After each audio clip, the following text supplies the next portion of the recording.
Bom, estamos na Parashá Vaierá, é a porção semanal Vaierá, Gênesis capítulo 18, a página da doutora azul, capa azul, é a página 42, Parashá Vaierá.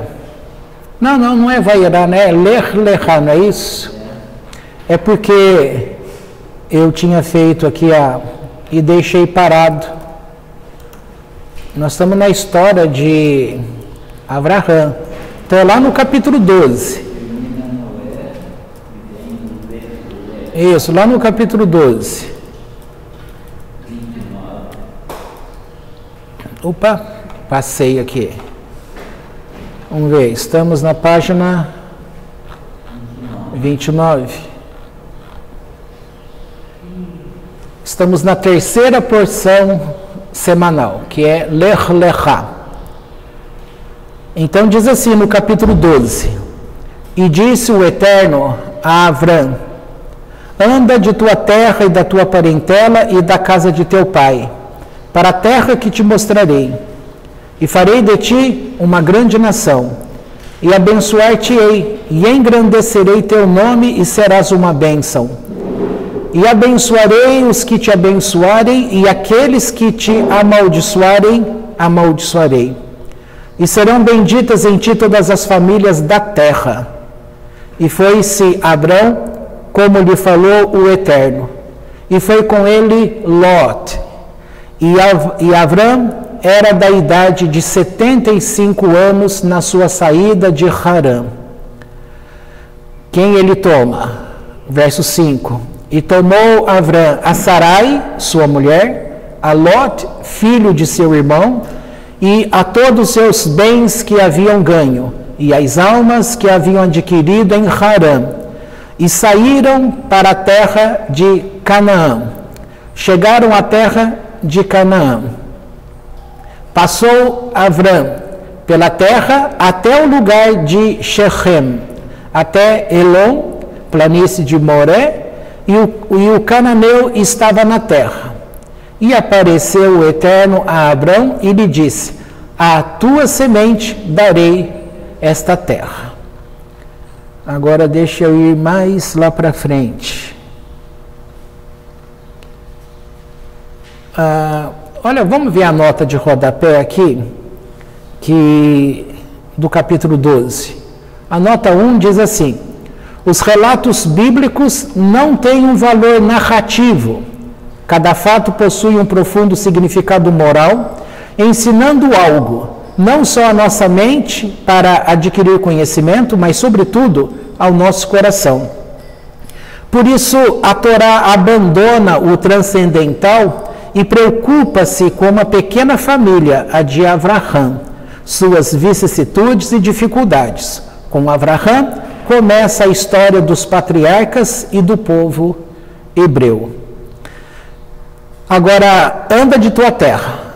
Diz que o Midrash compara o patriarca Avrão a um frasco de delicioso e precioso perfume, mas desde que este cheiroso perfume é transportado por diversos lugares, todos se deleitam com seu aroma.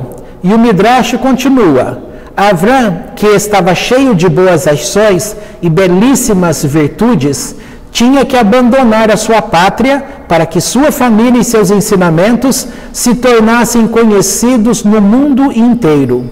É esse frasco de perfume, a fé monoteísta, com seus preceitos éticos, que Israel vem transportando através do mundo.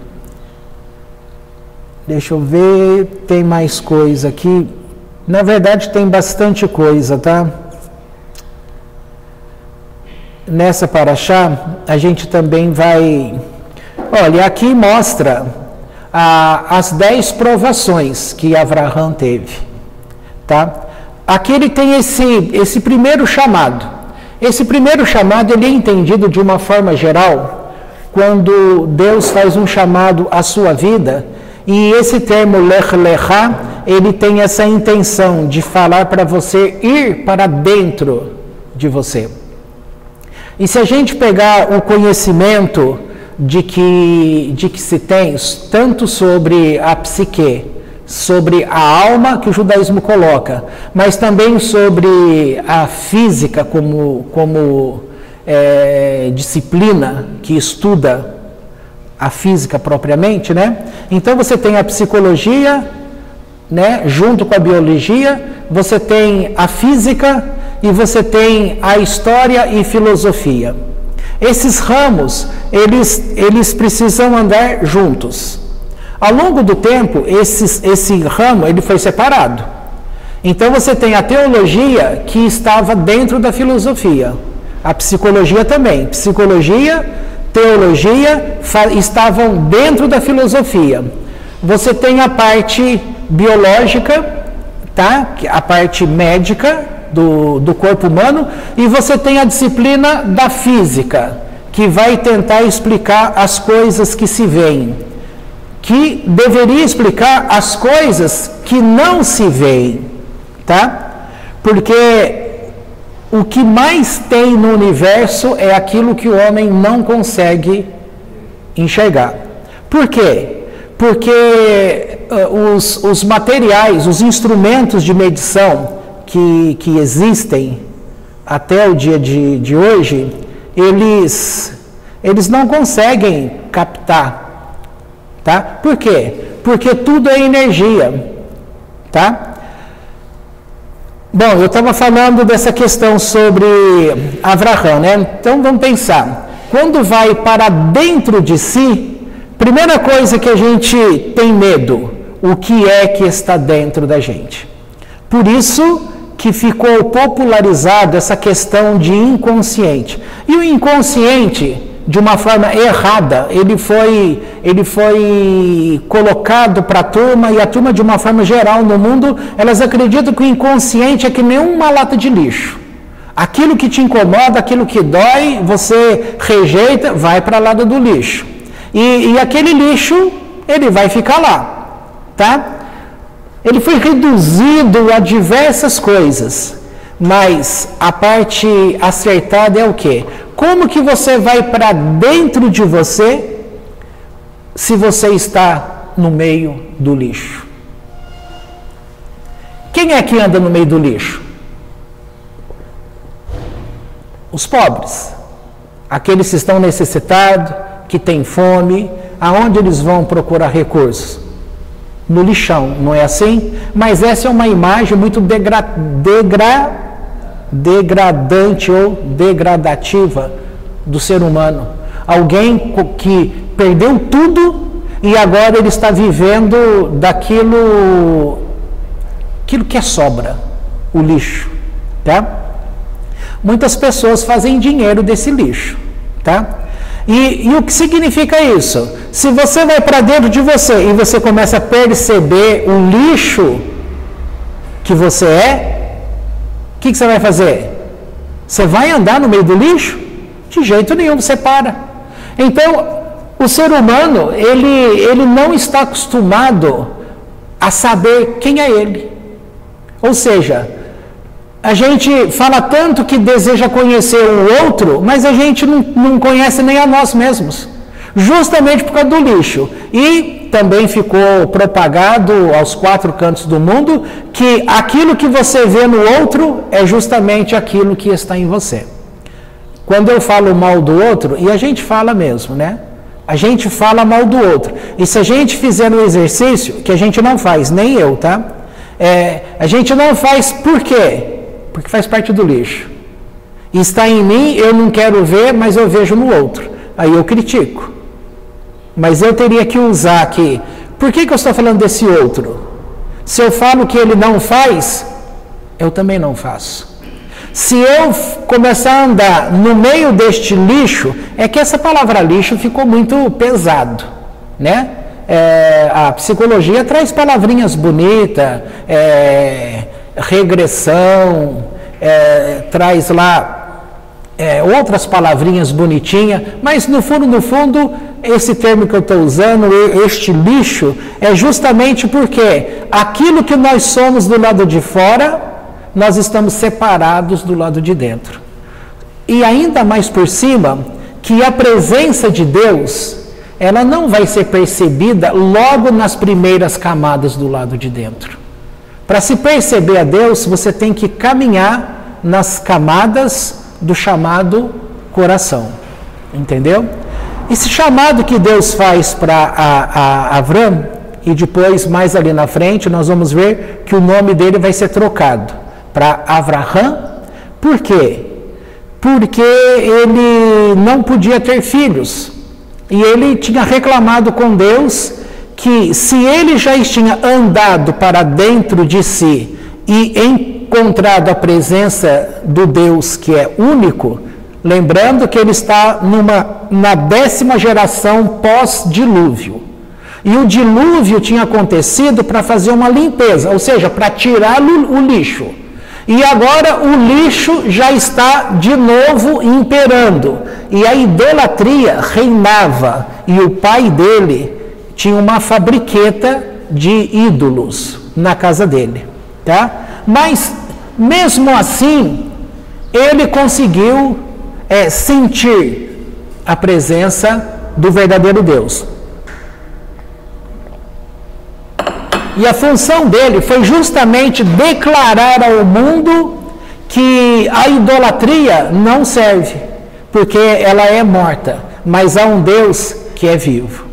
Mas esse Deus, para ser encontrado, ele precisa ser encontrado nas camadas mais profundas do nosso ser, porque as camadas mais recentes, mais próximas da superfície do nosso ser, ela está muito ligada com o aspecto que a gente conhece do mundo, desse mundo vivente.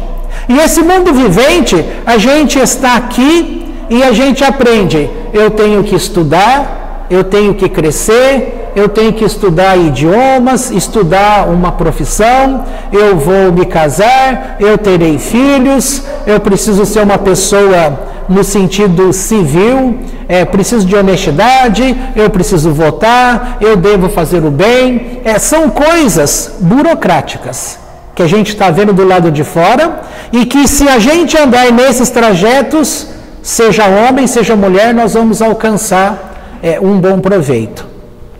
Isso aí, de uma forma geral, é tranquilo, mas nós não estamos andando para dentro de nós nesse sentido. Por quê? Porque como nós vimos naquele primeiro dia de Rosh Hashanah, que é a passagem de ano, nós vemos que, vamos chamar de homem, então com a criação do homem lá naquele mundo de Or Ein Sof, onde só havia a luz, depois por aquele episódio que houve uma decadência, passou para o mundo de baixo, houve uma criação, então veio a existência, saiu-se do mundo infinito e entrou-se num mundo finito. Então essa presença de Deus, ela também cai, porque Ele vai nos acompanhar. Ele cai junto com a gente nesse mundo finito, tá? Até então há uma relação, mas de lá até chegar nesse homem que nós somos, caminhou muito, desceu muito. E para a gente reencontrar essa presença de Deus, teria que caminhar mais profundo no nosso ser, das camadas do coração, tá? Mas em que sentido? Ora, do lado de fora vai ficar o ensino, como educação, os cuidados que nós vamos para ser uma boa pessoa. Ora, para ser uma boa pessoa, alguém precisa de Deus? A resposta é mais normal aqui, você vai falar, não. Para você ser uma boa pessoa, você precisa ter uma educação na sua casa, uma educação moral.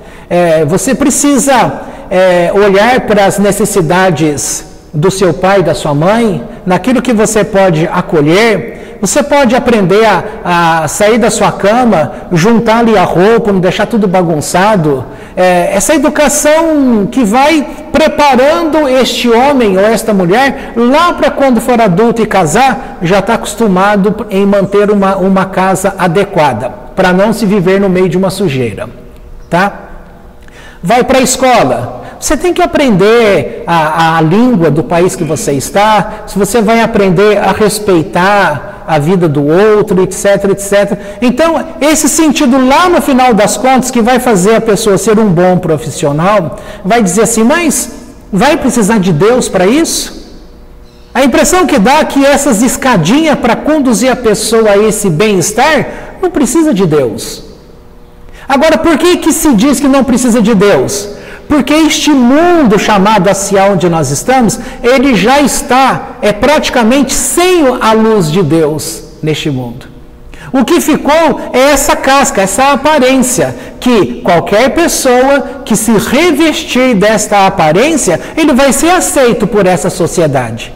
Só que a sociedade, ela vai refletir aquilo que é o interior de todos os homens. Por que é dito assim, que cada povo tem o governo que merece? Qual é o sentido dessa frase, cada povo tem o governo que merece? Isso aí é no sentido de que aquilo que são os pensamentos que é o interior dessas pessoas num regime local, todos unidos ali, vai refletir para o lado de fora. O governo, ele vai projetar no Estado que tome conta deles. E aí, o que vai ser? Se as pessoas são ruins, quem que vai estar no poder? Pessoas ruins, que vai fazer leis ruins, que vai fazer um governo e governos ruins. Então é uma projeção para o lado de fora. A crítica que se faz nesse sentido é desse filme do Coringa. Você vai ver essa situação dele colocar do lado de fora, a sociedade.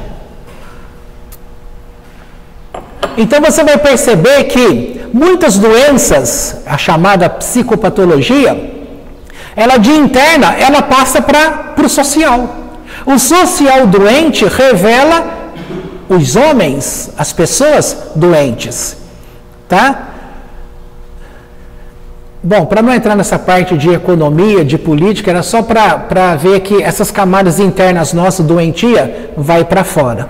Então, e para essa parte doentia nossa que vai para fora, fica revelado o quê? A falta de conhecimento da nossa própria origem. Por isso que é preciso descer ao coração do homem, para poder, vai chegar num momento, você vai entender, o estudo é bom, mas vai estar te faltando alguma coisa. O casamento é bom, mas vai estar te faltando alguma coisa. Ter filhos é bom, ser pai, ser mãe é bom, mas vai estar faltando alguma coisa. Você pode alcançar e ser um homem rico, próspero. Você pode ir em teatro, cinema, você pode ir no restaurante, lá do outro lado do mundo, você vai e volta, faz o bate e volta de avião, olha que chique. Vai lá, almoçou e volta para o Brasil. Satisfez a tua vontade? Vai estar faltando algo. E vai perceber que tudo que é dado nesse mundo externo que a gente conhece, vai estar faltando alguma coisa. Só que vai estar faltando alguma coisa se a pessoa der ouvidos à voz que clama dentro de nós. Porque a nossa alma, ela está conectada com Deus. Então, quando Deus olhou lá e viu o mundo do jeito que estava, ele fala que, olha, eu vou destruir o mundo. Me arrependi de ter feito o homem e todas as coisas. Aí ele vai e destrói. 10 gerações depois, o mundo já está todo corrompido. E aí ele vai destruir de novo o mundo? Então ele vai tentar trazer a sua educação ao mundo, a sua presença ao mundo. Só que ele vai precisar de pessoas que entram para dentro de si. E esse dentro de si significa subir. Porque é ensinado pela Kabbalah. Você tem a árvore da vida, a energia de Deus que desce. Tá? Que desce, mas aí tem a que sobe. Se você tem a questão daquele recipiente que caiu, a queda dele também vai acontecer o tikkun, que é a subida dele. Então, assim como ele caiu, ele vai levantar. Aí você vai perceber que em tudo você vai ter duas forças. Uma força que desce, uma força que sobe. Só que a ciência, ela entende essas duas forças como sendo duas forças, tá? E uma contra a outra. Uma que desce, uma que sobe. Ou uma atrativa, uma repulsiva. E vai fazer assim que uma exerce contra a outra. Quando você estava na escola, você aprendeu lá que das leis de Newton, que um corpo, qual é a tendência dele? Quando se fala de inércia, vocês lembram disso? Não é possível, porque todo mundo lembra dessa tal da inércia. Quando fala, o que é a inércia? É a tendência de um corpo permanecer em movimento. Ou seja, então por que ele para? O corpo para, aquele para, porque o atrito com o chão vai segurando até que ele para. Mas se não fosse o atrito, ia continuar o movimento. Aí você tem outra lei, que uma força exerce, se você exerce uma força, aquela parte contrária exerce uma força igual sobre. O exemplo que se dá é quando você empurra a parede, vai dizer, você está fazendo uma força para empurrar a parede e a parede faz uma força de igual intensidade para combater a tua força. Aí, ou seja, a parede não cai, ela está aí. Mas se você exerce uma força maior, você derruba a parede, né? Então, duas forças. Mas aí o que aconteceu quando a gente viu que aquela luz acompanha? Essa luz acompanha e ela vai dando existência a tudo. Então nós vamos entender que todo o universo criado, ele está repleto desta presença divina. E eu vi um físico que deu uma interpretação para isso que é bastante interessante. Todo mundo conhece o rádio, né? Não o rádio digital do teu carro, aquele rádio antigo, o rádio objeto, aquele rádio grande. Então, o que era legal ali? Sempre alguém vai lá e mexe no botão, né? Então você está sempre sem sintonia. Aí você quer estar em um lugar, o rádio está ligado, conforme você vai virando, ele vai fazendo. Né? Até que aí entra alguma coisa ali e fala, não quero isso. Aí você vai passando lá e vem uma música, e entra lá, até aqui, isso aqui que eu quero. Aí você parou, mas até chegar ali, você passou por diversas frequências. Tá? Então esse universo, essa energia, o Tesla chamou essa energia de escalar. E ele provou que essa energia, que é a mãe de todas as energias. E aí, sem entrar nesse sentido aí agora, para não complicar as coisas, tudo que está ao nosso redor vem dessa energia. Mas eu estava falando das duas forças contrárias. Essas duas forças que a ciência chamou de contrária, na verdade, ela não é contrária, ela é uma só. Tá? Você vai perceber, a psicologia do Jung vem na base de um sustenta o outro, de compensação. Então ele vai falar que o inconsciente ele vai complementar o consciente e vice-versa. Tá? Aí você vem a Kabbalah que vai falar que Deus também fez as coisas em contrapartes. Tá? E essas contrapartes você vê esses dois tipos chamados de energia, ou seja, a gravitacional e a de elevação. Tá? E a ciência vai falar que isso são duas forças. E por causa dessas duas forças vai se dizer que existe o vácuo. E que no vácuo não tem nada. Isso a ciência pensa assim até hoje, tá? Esse ensino chega para nós e causa uma confusão nesse lado interior mais profundo nosso. Porque tudo que está em nós é formado por frequências energéticas. E ao invés da gente relacionar com a frequência energética que vem do alto, a gente não recebe esse ensino de relacionamento por ressonância. Ou seja, hoje o mundo tem aprendido aí que se você vibrar, que é um conceito real, tudo vibra, tá? Se tudo vibra, é porque a vibração começa primeiro onde? Do lado de fora? Eles vão achar, a ciência fala que é do lado de fora. Mas não, tudo vibra primeiro do lado de dentro. E ele vai entrar. Se você tem existência, você vibra e você vai estar em ressonância com a energia que está do lado de fora. Só que eu não falei que tem diversas frequências? Então, qual eram as frequências que imperava nesse tempo de Abraham? A idolatria. Sem Deus, sem buscar a Deus, mas buscar a deuses, fazer a vontade disso, daquilo, e buscar o bem para o homem, e não o bem espiritual para o homem. Então significa que o valor cai tudo naquilo que se vê. Então, para você ser feliz, se você perguntar para uma pessoa, o que vai ser feliz? Se eu te der um carro, você tiver um emprego que você ganha bastante, você vai ser feliz? O que ela vai falar? Que vai. Mas na hora que ela tiver como uma empresária ou um empresário que ganha muito dinheiro, ela vai ter felicidade? Você acha que o dinheiro nesse sentido traz felicidade? Qual é a frase que existe famosa? O dinheiro não compra felicidade. Como é que é? Não traz felicidade. Ele compra. Manda buscar. É isso, a frase conhecida é isso. O dinheiro manda buscar. Você acha que o Neymar é feliz? Neymar ganha por mês, atualmente, em torno de 73 milhões. O Messi ganha mais do que ele. O Messi ganha mais de 80 milhões. É o que ganha mais atualmente como jogador de futebol nos Estados Unidos.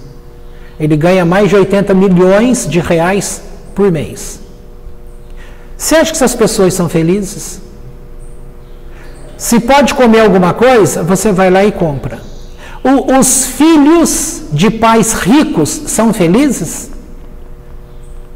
Eles demonstram desadaptação. É um nome difícil? Então, eles demonstram desequilíbrio. Eles têm tudo. Tem uma imagem que eu lembro de criança. Na minha casa, a gente não tinha tantas coisas assim. Então, eu tinha um amigo que ele era bem financeiramente, a família. Então a gente chegava da escola, né? A gente chegava da escola, nem lembro se era de manhã ou à tarde, agora eu não lembro, acho que era a parte da tarde. Então chegava, tipo assim, 5 horas da tarde. Aí eu chegava na minha casa, guardava minhas coisas, queria colocar o shortinho, camiseta e ir para a rua jogar futebol, né? Devia ter o quê? Uns 7 anos. 7, 8, eu mudei para cá com 12 anos, então vou colocar lá 9 anos de idade. Ele chegava na casa dele, colocava a roupinha também, queria ver que a gente marcava de encontrar ali na esquina, mas antes ele era obrigado, ele tinha que comer uma maçã, tinha que chupar uma laranja ou uma mexerica ou comer uma banana. Uma pera. Uma pera, e tinha que comer 2, 3 frutas. Senão, não podia sair lá para brincar. Essas frutas que ele era acostumado a comer todo dia, eu demorava para ver a coisinha dessa fruta. E aí eu pensava, eu lembro disso hoje, eu pensava assim, poxa, aquilo que é sacrifício para ele, que ele come forçado, eu comeria com a maior facilidade. Comeria com a maior... eu desejava ter, vamos colocar entre aspas, aquela dificuldade. Aquela dificuldade dele, para mim, ia ser a minha alegria. Tá? Hoje, o que a gente faz? A nossa dificuldade é querer ter a dificuldade daquele que é rico. Ele viajou. Ele viajou, eu estou indo forçado para lá. Porque se por mim eu não iria para aquele lugar. Aí a gente diz assim, poxa, está falando que vai lá para tal lugar no exterior, vai passar lá 10 forçado, quem me dera, eu que queria estar no lugar dele. A gente está sempre querendo estar no lugar do outro, para viver a dificuldade do outro, porque a dificuldade do outro para nós seria o nosso prazer. Tá? E o mérito de Abraham é que ele percebeu isso. Ele olhava nas coisas, ele percebeu que as benesses das coisas não estavam aqui naquilo que é materializado, mas era naquilo que estava energizado, aquilo que era energia. Então ele estava enxergando o invisível. Ele era palpável, ele pegava aquilo que ninguém via. Ele se alimentava daquilo que não era alimento de ninguém, porque não se via, não podia medir. E aí então ele tomou uma decisão. Quando ele começou a perceber, a fazer essa busca, ele pensou: olha o sol com esta luz. O sol é um Deus. Mas aí chegou a tarde, o sol sumiu e falou: então isso não é Deus. Aí ele viu a lua e falou: então a lua que é Deus. Aí a lua some também, falei: então a lua não é Deus. E com isso ele foi querendo buscar: mas quem é Deus? Porque Deus não pode sumir da aparência, ele tem que governar sobre tudo e sobre todos. E aí ele vai nessa busca. Essa busca foi um alto preço para ele, porque naquela época havia o reino de Nimrod, homem poderoso, e ele deu uma proibição para os pais de Abraão, dizendo: toma conta lá do teu filho, hein? Porque ele está falando aí que tem um rei que é o Todo-Poderoso. O rei sou eu, quem manda aqui sou eu. E se ele continuar falando desse jeito, eu vou colocar ele dentro do fogo. E essa fornalha não é como o forno da pizza que a gente conhece. Essa fornalha era do tamanho de uma cidade. Aquilo era um fogo grande mesmo. E ele não tinha medo. Abraão não tinha medo. Ele estava seguro, porque ele conhecia e sabia que alguma coisa era muito mais poderoso do que tudo. Então tem duas coisas. O tio dele morreu. Morreu, mas o tio dele que morreu também cria em Deus. Aqui você começa a ver as diferenças. Então, o que fez o Abraão? Já estou falando o nome dele, já trocado. Abraão, ele estava conectado de fato com Deus. Então, o fogo, ele sabia que não poderia queimá-lo. E se queimasse, ele sabia que a vida dele não ia sofrer alteração. Ele simplesmente deixaria de existir como corpo físico e manteria a existência dele energeticamente, como espírito com Deus. E aí, ele não deixou de falar. É sabido pela história, pelo Midrash, que Nimrod mandou prender esse homem e colocou lá no meio do fogo. E aí o que aconteceu? Era nada. Aquilo lá para ele era nada. Quando o tio dele viu, ele falou: então é verdade, então isso que eu também creio é verdade. Aí ele também falou que também cria naquele Deus. Ele foi colocado no fogo, mas foi colocar no fogo junto com Abraão, ele desapareceu. Os dois buscando o mesmo Deus. Nem o fogo pôde alterar a vida dele. O outro também falou que sim, mas na hora que colocou na prova do fogo, sumiu, acabou. Tá? Aí daqui vem: todo mundo conhece Deus. Essa é a primeira mentira. Que todo mundo que conhece Deus, vamos ver no fogo, só vai realmente passar pelo fogo. Eu não quero entrar nesse assunto porque a nossa cabeça, ela vem de uma educação evangélica do passado, e esse tipo de coisa era muito relacionado lá, que fogo como prova, que aí você vai ter lá o teu jeito de ser, se é pedra preciosa, se é madeira, se é feno, tal, e vai relacionar com as questões da vida, tal. Não quero relacionar com questão de vida nenhuma. De prova no sentido de vida. Não, a relação é entrar para dentro de si, passar por dentro da cruz. Porque para nós hoje, o que é mais evidente no mundo é a cruz. A cruz, ela significa, tem variados símbolos, tá? Mas nesse sentido que eu estou falando, esta cruz, ela paralisa a pessoa. E a gente não tem que ficar separado, porque a palavra que nós recebemos naquela época, que já tem muitos anos isso, é: vocês não podem ficar parados na cruz, vocês têm que passar pela cruz.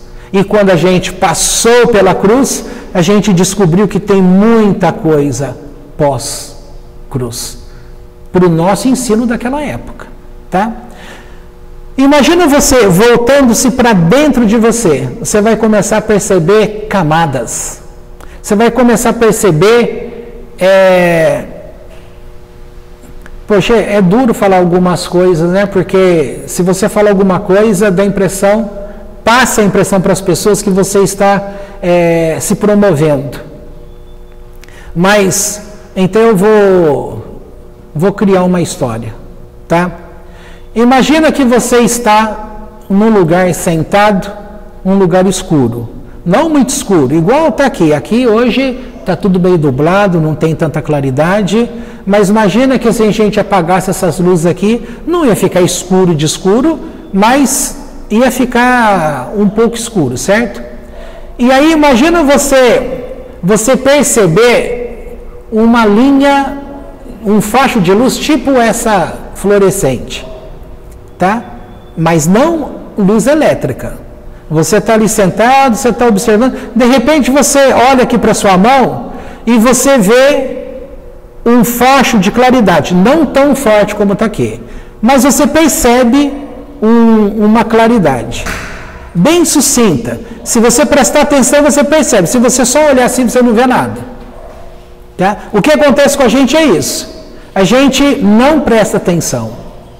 A gente está sempre vendo as coisas, porque nós estamos acostumados com o material. Mas se você passar o olho assim, com atenção, você pode perceber essa luz que eu estou falando. Ela é muito assim, sutil, ó. Mas de repente, você vai olhar assim, você vai passar a mão assim, você fala, olha, quando eu passo aqui bem nesse lugar, parece que o meu dedo fica mais claro, aí você vai fazer assim e vai perceber. É muito pouco, mas você percebe. Aí você passa, isso aqui é assim mesmo. Então você começa a ter interatividade com essa energia que está aqui para todo mundo, mas que quase ninguém vê. Se você ficar brincando com a tua mão, coloca a tua mão assim, ó, e você fica olhando, daqui a pouco teu olho começa a embaralhar, aí você começa a perceber toda aquela luz que acompanha o corpo da gente. Você começa a ver tudo. E aí é tão legal que você faz assim, você fica assim, daqui a pouco você faz assim, ó, você continua vendo a tua mão toda branca aqui, mas a tua mão já está aqui, ó. É muito legal ficar brincando com essas coisas. E aí você fica olhando entre os teus dedos, você vai fazendo com que essa energia de cá junta com a outra. E quando você vê que as duas juntaram, você fica olhando. Lembra a bola que a gente brincava de espuma quando criança? Tá? Quando a gente olha para a bola, o que a gente vê lá dentro daquela bola de sabão? Não é aquele monte de cor? Aí você vai olhar assim entre teu dedo e o outro, quando junta, você começa a ver qual é a cor que está simbolizando aqui em você. Então, se você vê meio avermelhado, significa uma coisa. Se você vê rosa, significa uma outra coisa. Se você vê azul, significa uma outra coisa. Essas cores que vai apresentar em você, ela vai mostrar como que você está no sentido emocional. Se você está com raiva, se você está com falta de perdão, você vai ver vermelho ou então aquele verde musgo, tá? Mas se tem o mais normal entre as pessoas é você ver uma tonalidade azulada, tá? Mas até ver o azulado, quando você começa a ver, você vai ver tudo branco, tá? E então voltando lá para Abraão, quando ele começa com descobrir essas coisas, então Maimônides ele fala sobre as 10 provas que este homem passou. Que é muito fácil falar, Deus, se o Senhor fez uma determinada igreja, ensinava a turma na época assim, dizendo para eles assim, se Deus fez para Abraão, Ele vai fazer para você também. Ele só esqueceu de dizer que aquela pessoa também teria que andar o caminho que Abraão trilhou. Ser fiel, como Abraão foi. É muito fácil falar, Deus vai dar para você, se Ele deu para Abraão, vai dar para você também. Quais são essas 10 provas que este homem passou, que fez dele digno de conhecer Deus desse jeito e de ser chamado pai de nações? Porque, de fato, tudo que se conhece hoje no mundo vem, de fato, de Abraão. O judeu descende de Abraão, o Islã descende de Abraão e o cristianismo descende de Abraão. Qual é a prova? A primeira, ele teve que peregrinar como um estrangeiro, desde que o Eterno lhe disse, anda de tua terra, que a gente viu nesse começo, para a terra que te mostrarei. Segunda, a fome que encontrou em Canaã, depois que o Todo-Poderoso lhe prometera, farei de ti uma grande nação. Esta certamente foi uma experiência penosa. Você imagina, Deus falou, Deus me falou tal coisa. Aí o próximo passo, a maior confusão naquele lugar, fome. Qual que é o normal das pessoas? Poxa Deus, eu vou morrer aqui. É o que eles fizeram no Egito, o povo. Sai de lá, olha Moisés, por que você nos tirou do Egito? Não tinha cemitério lá no Egito? Você trouxe a gente para morrer aqui? A gente podia morrer lá, ia continuar comendo as cebolas, os alhos, a carne. A gente não precisava passar fome aqui. O normal é isso. Arruma um emprego, isso é muito comum. Olha a bênção que Deus me deu. Arrumei um emprego tal. Aí começa a confusão naquele emprego. Nossa, esse lugar que eu estou é um inferno. Mas peraí, é o céu que Deus te deu ou é o inferno? A gente brinca. A gente fala que é do diabo aquilo que é de Deus, o que é de Deus, o que é do diabo a gente fala que é de Deus e peraí. Veja que ele não se perdeu. Enfrentou a fome e depois disso, 3. Os egípcios violaram direitos humanos elementares ao levar Sará para o faraó. Ali ele perde a esposa. Quando ele fala que era minha irmã, lembram disso, né? 4. Ele teve de lutar contra 4 reis conquistadores, quando ele vai libertar Lot. 5. Teve de tomar Agar como esposa, depois que perdeu toda a esperança de ter um filho com Sara. Mas Deus tinha dito para ele, você não vai precisar ter filho de outra pessoa. Você vai ter o teu filho. 6. A 6ª prova. Por ordem divina, circuncidou-se em uma idade avançada. 7. Avimelech perpetrou uma atrocidade contra ele, ao prender Sará. 8. Depois que Sara lhe deu um filho, teve de mandar Agar embora. 9. Teve de mandar Ismael para longe. As Escrituras dizem, e desagradou a coisa aos olhos de Abraão, por causa de seu filho, que deveria expulsar. E disse Deus a Abraão, não desagrade meus olhos por causa do moço. E a prova 10, a última, quando Isaac foi atado, ou seja, Akedá, o sacrifício de Isaac. Expressão mais conhecida, embora inexata. Tá? Ele passou por essas 10 provas. Então, com isso, ele foi descendo cada vez mais para dentro de si e foi conhecendo camadas mais profundas em Deus. Você pega pelo judaísmo coisas belíssimas e muito profundas, mas você acha que todo mundo vive aquelas coisas? Não. O ensino foi vivenciado, experimentado por Sadik, fulano de tal, que tem experiência e coloca, então ele mostra o caminho. Mas todos que são os ouvintes estão neste caminho, mas que não andam neste caminho. Então você tem um povo de Deus. Tá? Agora que começou a guerra com Israel de novo, aí a pergunta em tempo de guerra é, onde nós erramos? Ou não é onde nós erramos, porque a gente também fala, acontece qualquer coisa, a gente fala, onde eu errei? Então um povo,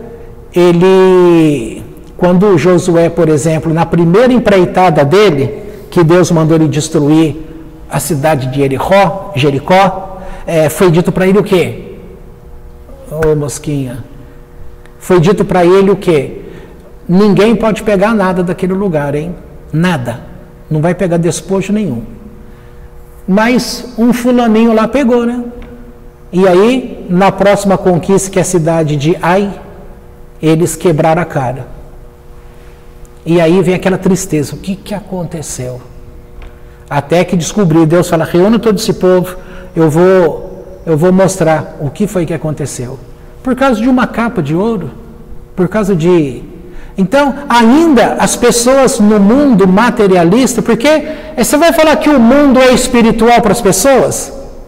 Espiritual. Você tem, viu, Marcos? Você tem que ir lá para a tua casa. Você fala, não, isso é espiritual. Mas se você não pega teu carro e vai, você tem que ir a pé. Quanto tempo você vai demorar para chegar lá? 2 horas, 10 quilômetros. Você chega. Mas aí chega cansado. Então a vida da gente está no cansaço do dia. Porque tudo que a gente vai fazer, a gente perde energia. Porque nós somos sugados. Sugados pelas pessoas. Nós temos noção, por um lado, que a prova do teu cansaço é essa troca de energia que houve. Isso você conhece. Aí o banho relaxa, renova um pouco. Aí você descansa lá, deitado, relaxa um pouco. Mas você vai falar que você é um ser espiritual? Amanhã você tem que levantar, você tem que andar de carro, andar na pista, chegar no teu local de trabalho, você vai ter que atender gente, você vai fazer isso, fazer aquilo. Quem é dentista vai tomar conta dos dentes do outro, quem é médico vai consultar, operar, falar, e assim vai. Então a vida da gente está muito dentro daquilo que se vê, daquilo que se toca, e muito pouco daquilo que se sente. Se alguém perto de você fala assim, nossa, você viu aquilo? A pessoa já dá um passo para trás, né? O quê? Nossa, aquilo é aquela pessoa. Que pessoa? Não tem nada lá. Ai, credo. Vai fazer até o, né? Ixi. Se tiver perto do cemitério, então.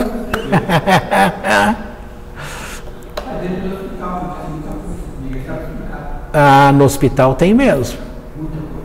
Semana passada a gente comentou aqui aquele caso que você falou daquela pessoa lá no sábado. Foi levar o último lá dentro da câmara, acabou ficando fechado lá e já era para ter ido embora a pessoa, ninguém ia notar. Aí a sorte dele que o outro morreu, na hora que abriu, ele levou, precisou correr de lá. Você imagina? Fala, misericórdia, o que aconteceu aqui? A gente comentou isso aí dentro do tema lá. Portanto, gente, esse esforço, a gente começa a conhecer essas outras frequências que estão em nós. Porque essas outras frequências que estão em nós, como o rádio, você vai perceber que ela liga a gente com aquilo que está do lado de fora, com o outro. O legal é que tem muita gente já falando hoje, mostrando no sentido da física, como que você estando perto de pessoas, você absorve os pensamentos do outro. Só que a Torá, ela já fala isso há muito tempo atrás. E tem lá o capítulo do livro Anatomia da Alma, que já falava que o ar que a gente está vendo aqui, que o ar ele não carrega só energia, ele carrega também os nossos pensamentos. Aí quando fala assim, nossa, como é que o ar carrega pensamento? Quando vai falar assim, olha, o sangue tem, passa ali, Yetzer Hará, Yetzer Hatov, o mal, o bem, ou o bem primeiro, né? O mal, como que pode isso? De repente um pesquisador, século passado aí, ele está lá fazendo com um experimento, olhando, ele começa a perceber que o sangue tem como se fossem luzes. E aí começa a perceber que essas luzes, a função dela era capacitar o teu corpo para ser saudável. Mas aí a malignidade, o lixo que a gente traz mais para dentro e vai alimentando o nosso ser com lixo, essa luz não vem se limpar você. Aí a pessoa fica doente. A medicina tem mostrado para a gente que a bactéria, que o vírus, que ele tem vida lá do lado de fora, ele vem e entra em você. usa máscara, tem que usar máscara, tem que... Você estava de máscara hoje, não estou falando para você não, viu? De forma geral, usa máscara, faz isso com aquilo. Não é isso que está de fora, ele só entra em você quando você fez essa troca energética, quando você desequilibrou você por dentro. Quando em Êxodo, acho que é Êxodo ou Números, eu confundo aí aonde está essa palavra, que fala, se vocês andarem nos meus caminhos, não haverá doença. Então, doença não é para ter. A doença é um desequilíbrio que ocorre no nosso emocional. O livro A Física dos Milagres, ele fala muito sobre isso. É um livro de física, tá? De um físico. A Física dos Milagres, que dá uma interpretação, como que o pensamento, ele gera a doença dentro do teu corpo. Então, a vibração, ela é interna, a energia está com você. Quando você bagunça isso que está em você e permite, que é com os pensamentos, então você abre campo para que sejam existentes em você bactérias, vírus, etc, etc, etc. Entendeu? Mas fala isso para as pessoas. Não, isso está errado, não existe, porque se existisse isso, não ia ter hospital. Não, isso aqui não é se não tivesse que ter advogado, não ia ter essas cortes de justiça. Corte de justiça sempre foi necessário, porque a própria Bíblia coloca Deus é meu juiz. E ele coloca nos mandamentos que ele colocou lá os 71 juízes. Depois você tem lá 23 juízes. E quando não dá para ser nenhum nem outro, você tem uma corte de apenas 3 juízes. E quando não tem nem esses 3 juízes, você tem o sábio, o chamado Talmid Raham. Aquele, tá? Que vai te dar uma luz. Entendeu? Então vem todas essas coisas. Mas aqui também nessa paraxá acontece uma coisa interessante, que vai pegar aqui para o nosso lado. Tem a situação de Agar. Deixa eu ver se eu separei aqui. Não, separar eu separei sim. Agora eu quero ver onde. Aqui. Não, não é não. A parte de Agar. Outra situação interessante é quando ele faz aquele pacto com Deus, que ele pega os cabritos. Olha, toma para mim 3 novilhas, 3 cabras, 3 carneiros e uma rola e um pombinho. E diz que esse pombinho ele não partiu. E aqui informa que esse que ele não partiu é Israel. Bom, para não passar batido, olha só o que diz aqui. Esta aliança é conhecida na literatura rabínica como Brit Ben Rabetarim, aliança entre as partes cortadas. E o Midrash explica que Deus mostrou a Abraham os 4 reinos que oprimiriam o povo de Israel. A semelhança da estátua de Daniel. Tá? É aqui a mesma coisa desses animais. É governado em pleno poder e perecendo em queda. A novilha simboliza Edom, o Império Romano. A cabra representa a Grécia. O carneiro representava o Império da Média e da Pérsia. A rola, os filhos de Ismael, pois aqui a palavra Tor não possui o significado habitual de rola, dado que em aramaico o termo empregado significa boi. A pombinha simboliza o povo de Israel. Rabi Yehoshua disse: Abraham tomou sua espada e os cortou em 2.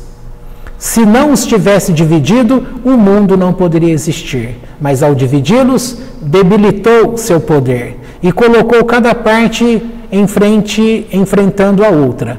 Só deixou com vida a pombinha.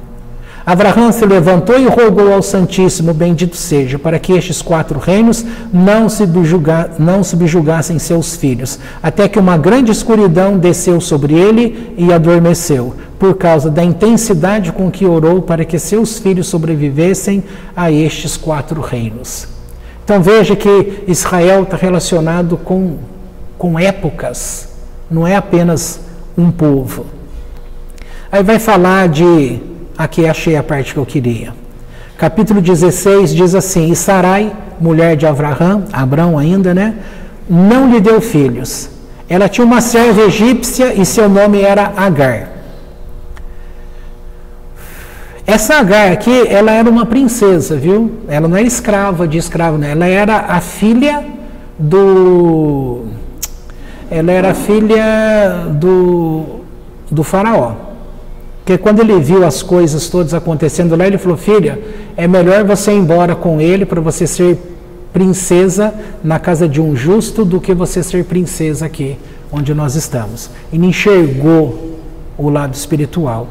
Aí disse Sarai a Abraham: Eis que me tem impedido o Eterno de ter filhos. Vem, rogo, a minha serva, talvez terei filhos dela. Escutou Abrão a voz de Sarai, tomou Sarai, mulher de Abraham, a Agar, a egípcia, sua serva, ao fim de 10 anos de estar Abrão na terra de Canaã. Ou seja, ele esperou aí 10 anos, né? E deu a Abrão seu marido, e conheceu Agar, e ela concebeu. E disse Sarai a Abrão: Minha afronta está sobre ti. Eu dei minha serva em teu seio, e viu que concebeu, e fui desprezada aos seus olhos. Julgue o Eterno entre mim e ti. Aí que vai acontecer o seguinte. Tem que voltar aqui. E disse Abrão a Sarai: Eis que tua serva, eis aqui tua serva em tua mão. Faze-lhe o que te parecer bem a teus olhos. Estou no capítulo... E Sarai maltratou-a. Ou seja, Sarai está maltratando quem? Está maltratando... Sarai está maltratando Agar. Aí o que ela faz? Ela não aguenta esse maltrato, então ela foge. Agar foge. E ela fugiu de sua face. Agora no verso 7, diz assim: E achou-a o anjo, ou seja, o anjo encontrou Agar sobre a fonte das águas do deserto, sobre a fonte no caminho de Shur. E disse: Agar, serva de Sarai, de onde vens e aonde vais? E disse: De diante de Sarai. Ela está respondendo para o anjo: De diante de Sarai, minha senhora, eu fujo. E o anjo lhe diz: Volta, tua senhora, e humilha-te debaixo de sua mão. E disse-lhe o anjo do Eterno: Multiplicarei a tua semente e não poderá ser cortada de tão numerosa. E disse a ela o anjo do Eterno: Eis que concebeste e darás à luz um filho, e chamarás seu nome Ismael, porque escutou o Eterno sua aflição, e ele será um homem selvagem. Sua mão estará em todos, necessitará de todos, e a mão de todos dele necessitarão. E entre todos seus irmãos, em grande número, habitará. E aí vai falando. Mas o que é interessante aqui, na hora que você está numa situação, qualquer que seja ela, você se sente afrontado, o que você quer fazer? Fugir. Mas isso é Agar? Não, isso é o Rafael, é o Marcos, é a Isaura, é o Manuel, são todas as pessoas. E nós encontramos no livro dos Salmos, num determinado, não lembro qual é o Salmo, mas ali disse assim: quem me dera que eu tivesse asas para voar.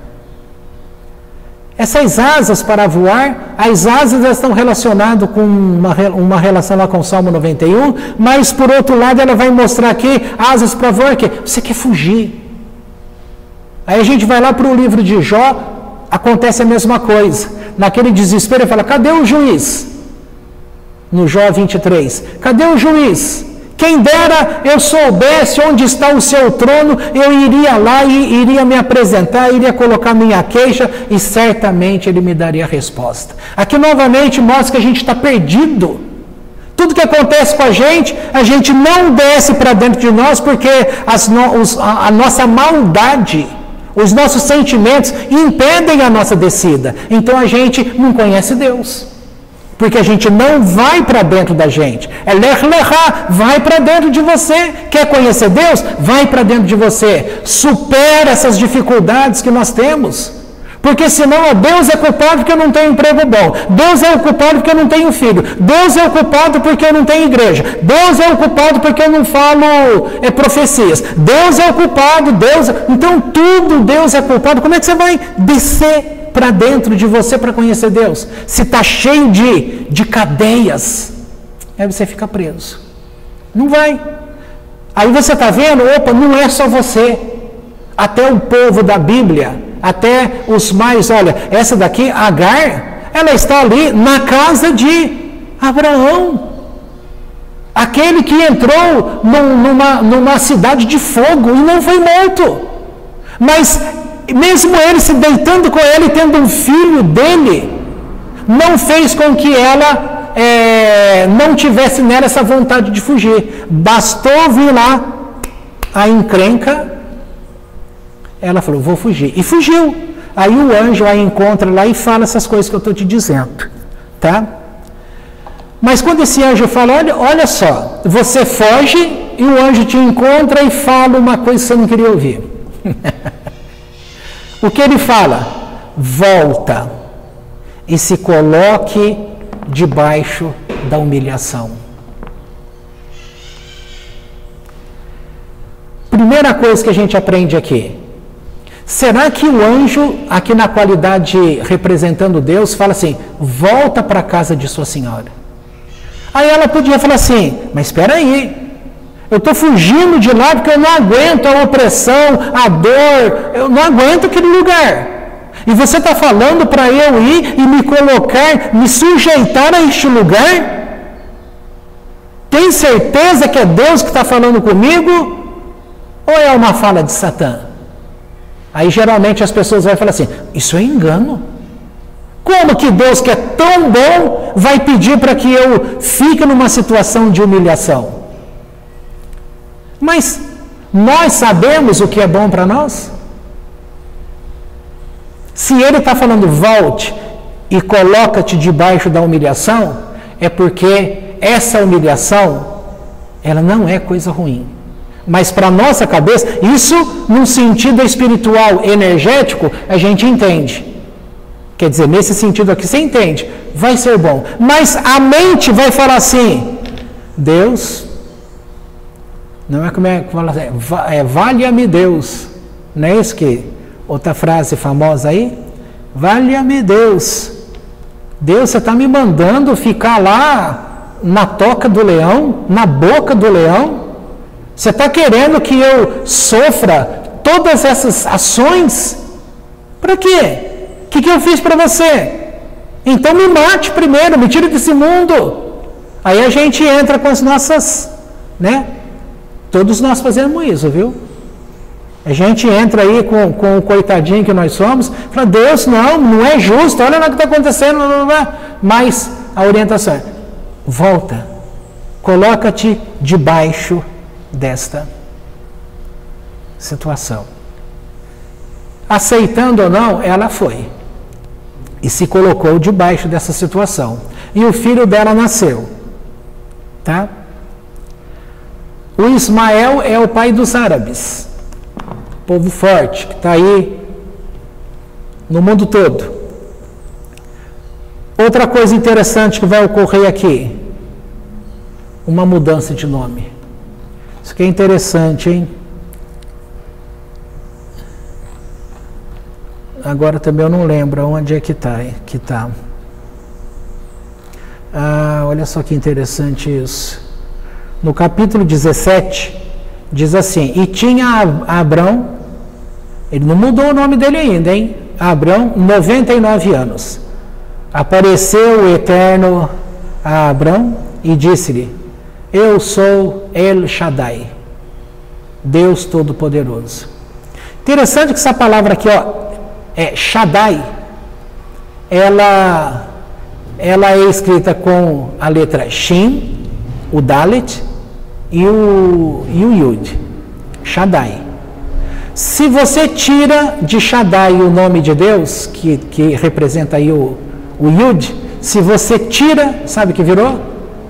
De Shaddai passou para Shed.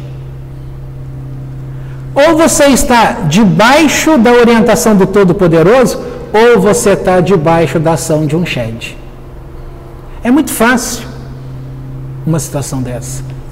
E aí, eu sou El Shaddai, Deus Todo-Poderoso. Anda diante de mim e ser perfeito. Então veja, não é só andar diante de mim.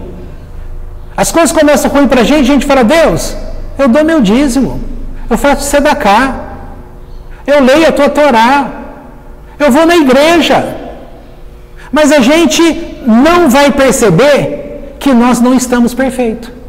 Então andar diante de mim é que nós estamos aqui hoje. Estamos aqui. Isso aqui cria para nós e dentro de nós uma falsa ideia que eu estou diante de Deus. E aí a gente se esconde aqui. Eu sou de Deus, eu ando diante de Deus. Mas e este ser perfeito? Então não basta só estar aqui. Eu preciso também ter uma ação, uma atitude. E a gente tem e se contenta com uma única atitude, de estar aqui. Aí eu lembro daquela mulher, a sunamita. Ela se contentou em falar, eu habito no meio do meu povo. Só que o profeta queria algo mais para ela, dar aquilo que era mais precioso para ela e ela não tinha, que era a presença de um filho. Mas ela venceu aquela dificuldade e falou, olha, chega, a minha alegria agora é estar no meio do meu povo. Estou satisfeita. Na hora que recebe a mensagem, você vai ter um filho. Ela fala, olha, não brinque com a tua serva. Não brinque com a tua serva. Eu não te pedi nada. Ela teve o filho. E essa criança depois morre. E ela sai atrás do profeta e vai buscar e vai falar assim, eu disse para você, não brinque com a tua serva. Eu te pedi filho? Eu não te pedi. Agora que você me deu e ele morreu, agora você vai lá e devolve a vida para ele. O que o profeta fez? Ele foi lá, orou a Deus e trouxe a vida de volta àquela criança. Será que ela foi rebelde ou ela foi perfeita diante de Deus? Ela foi justa, ela foi perfeita diante de Deus. Ela recebeu. Por que ela recebeu um filho deste profeta? Porque ela estava agindo bem, ela estava sendo perfeita diante de Deus. Ela fez um quarto para abrigar aquele homem no trabalho dele de profeta, de andar pelas... Ela favoreceu, então ela está sendo uma mulher justa. E de repente ela recebe e apaga o bem, que é o filho, mas ela falou, olha, eu não preciso. Ou seja, eu quero andar diante de Deus sem vincular a minha prática com Deus a recebimentos. Hoje as pessoas andam diante de Deus sempre pensando na troca. Por isso que acontece alguma coisa ruim com a gente não vai lembrar desse texto, fica debaixo desta humilhação. Não, a gente fala assim, Deus, eu dou meu dízimo. Deus, eu não falto na reunião. Deus, eu leio as tuas escrituras. Deus, a gente fica se justificando. Eu faço. Mas alguma coisa está ruim aqui dentro. E Deus quer que você entre para dentro. Sabe onde está a humilhação? Não é na onde você está vendo. Não é do lado de fora. A tua humilhação está dentro de você. Ai, a minha patroa. Não é a tua patroa. A tua patroa está representando isso aqui que está falando. Volte para debaixo da humilhação. Mas na verdade, aquele ambiente lá está fazendo você entrar dentro de você. E sentir, por que isso me afeta? Por que eu estou aqui? Por que essa doença dói? Por que ela está em mim? Você está debaixo de uma humilhação, fisicamente falando, materialmente, mas e a parte energética, a parte que é espiritual? Está fazendo você entrar dentro de você. E você começa a descer aquelas escadas do subconsciente. Aí você começa a conhecer algumas verdades. Eu não queria estar aqui. Aí você vai descendo mais um pouco, aí você começa a descobrir que você também faz algumas coisas, aí você fala, mas essa minha patroa, esse meu marido, esse meu filho, esse meu emprego, aí você vai falando qual é o problema, tá? Aí você vai descobrir que você também tem feito alguma coisa contra. E aí você vai analisando, tal, você vai assumindo o lado do bem. Porque você vai penetrando dentro de você e vai conhecendo segredos em você que você não conhecia.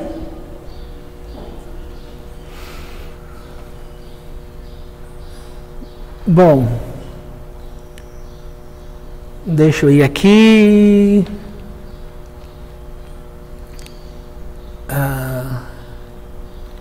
Uma outra coisa aqui interessante. Sarai, tua mulher, aqui ele já trocou o nome, ó. Aliás, está com o nome ainda sem trocar, ó. Sarai, tua mulher, não chamará seu nome Sarai, no verso 15. Porque Sará é seu nome. Ele tirou um Yud. Yud vale 10. Ele pegou esse Yud de Sara, partiu no meio e deu 5 para cada lado, que é a letra Re. Então, Sará perdeu o Yud, ganhou um Re. E o Avram ganhou um Re e virou Avraham.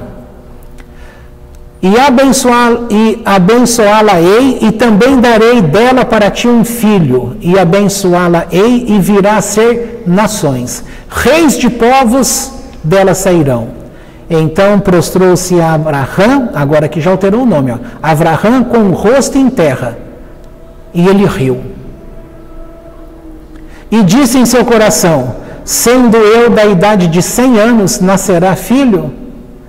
Agora que é interessante que quando o anjo falou para Sará que ela teria um filho, lá também diz que ela riu, né? Por isso que o nome foi dado Isaac. Só que o riso dela é diferente desse riso do Avraham. O riso dela conteve dúvida, o riso dele conteve apenas a alegria. Por que ele riu? Que ele conhecia Deus. Ele aprendeu a descer para dentro dele. Ou seja, ele desceu e agora ele está nesse processo de subida para Deus. E quanto mais você vai conhecendo coisas de Deus, a tua tendência é rir.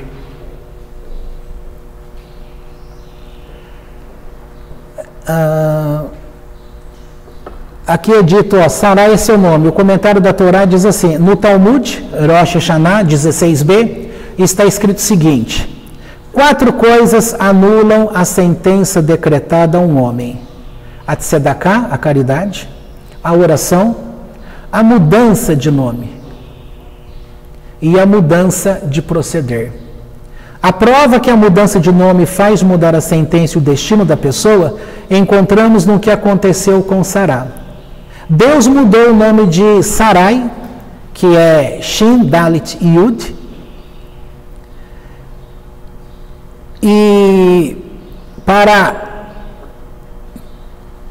olha só que legal, Sarai, ela é escrita, você fala assim, mas não é a letra do Shin? Não, é o Sim, porque a letra hebraica, tem letra hebraica que ela tem 2 sons, você tem o Bet e tem o Vet, você tem o Kaf e tem o Raf, você tem o Shin e tem o Sim.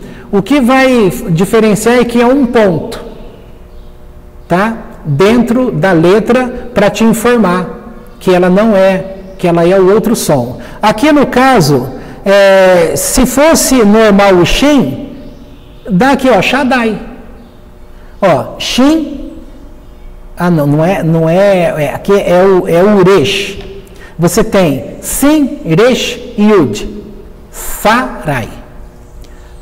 E ele tira e passa para Sará, acrescentou um Re, tirou Yud. E de Abrão, que é o Aleph, o Beit, o Resh, aí você vai ter Avraham, para Avraham, a fim de mudar-lhes o destino. Então a mudança de nome mudou o destino decretado anteriormente. E agora ele não podia ter filho antes, agora ele pode ter filho. Tá? Todo mundo sabe que meu nome em 96 ele foi trocado. Meu primeiro nome é Ronei, o meu segundo nome é Rafael. Na minha família, todo mundo, os homens lá, o meu pai era Milton Rafael de Mesquita. Eu sou Ronei Rafael de Mesquita. O meu tio João Rafael de Mesquita. O meu avô José Rafael de Mesquita. Tudo Rafael de Mesquita. Então, Rafael é Refael, Deus que cura. Então ficou, olha, eu estou te curando. Adota o teu nome do meio. Porque na hora que uma pessoa chama Rafael, está dizendo assim, ó, eu não sou mais aquela mesma pessoa. Entendeu? Ó, José Eduardo. José é um nome bom, tem um nome, mas vamos supor que de repente aí a situação que pegou tua vida tal, de repente Deus fala assim, escuta, você pode passar a usar o nome Eduardo. E aí, praticamente, você já é o Eduardo. Agora, se você já é o Eduardo, a pergunta tem que ser o contrário. Será que não era para você ser o José? Entendeu? Será que muitas coisas que ocorreram com você, se você fosse o José, não teria ocorrido? Mas ocorreu porque você é o Eduardo? Entendeu? Na minha vida toda, eu acho que 3 pessoas me chamaram de José. Isso foram no emprego. O resto tudo é Eduardo ou Neri. O problema do apelido também está aí, né? Se o seu nome no hebraico seria Mordecai. Se o seu nome fosse chamado pelo nome, lá no trabalho te chamam pelo nome, né? Ou não? Café. Então, tudo apelido. A questão do apelido é que ela rouba a verdadeira energia da gente. Entendeu? Quem sabe se fosse usado a verdadeira energia do nome. Porque o nosso nome, é que eu já estou saindo do texto nem tanto, né? É que o nosso nome, ele está de acordo com a missão que nós temos da parte de Deus nessa vida. Então, o nosso nome, ele é uma parte de você receber a energia dada pelo nome para você conseguir cumprir aquilo que é para você cumprir.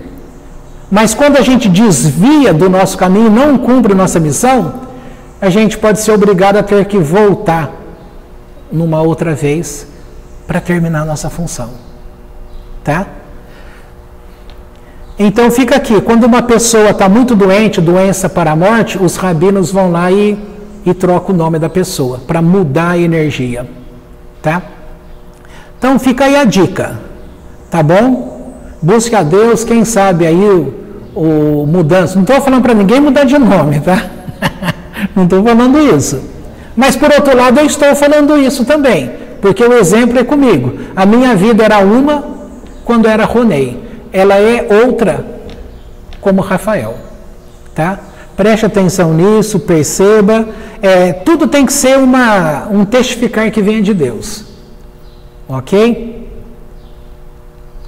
Bom, podemos parar aqui que já também está tarde ali, e aqui praticamente acabou a paraxá, e está aqui é o sentido das coisas. Eu acho que a parte mais importante é a gente entender que é preciso fazer uma limpeza dentro para a gente poder receber essa energia que está disponível no mundo, no universo, que ela vem de Deus. E é justamente por causa que essa energia preenche tudo, é que a falha da física, que diz que tem o vácuo, então esse vácuo, ele não existe.